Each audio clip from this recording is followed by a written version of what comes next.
Removing aloe vera leaves from the plant will promote new growth. So now here also I'm going to cut this leaf and remove it. Cutting the bottom leaves of the aloe vera plant will give it good growth. To make it grow faster, you can cut the leaf from the plant and remove it.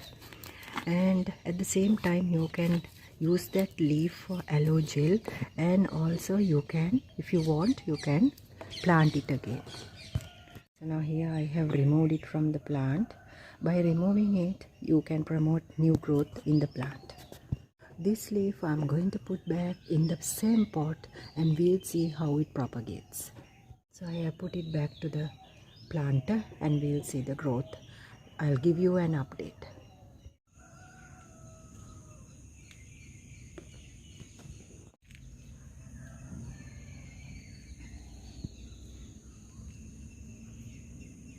It's very easy to multiply these plants and make free plants out of them by dividing.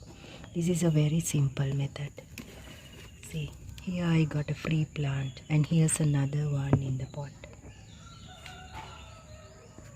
Now this huge plant, you can see there's another pup growing inside. I'm going to remove that as well and make a free plant. See, free plants out of them.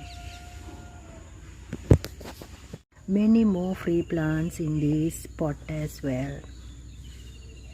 You can simply put them in separate pots, and so you have many free plants out of them. So the soil should be well draining, and also these plants should be kept in the low light area if you like, or else you can keep them outdoors in the garden. There will be no problem. But these are succulent plants. Do not overwater them. Never overwater unless the top layer of the soil is dried out, or else you can see the soil, check the soil and water these plants. And always water on the roots of the plants.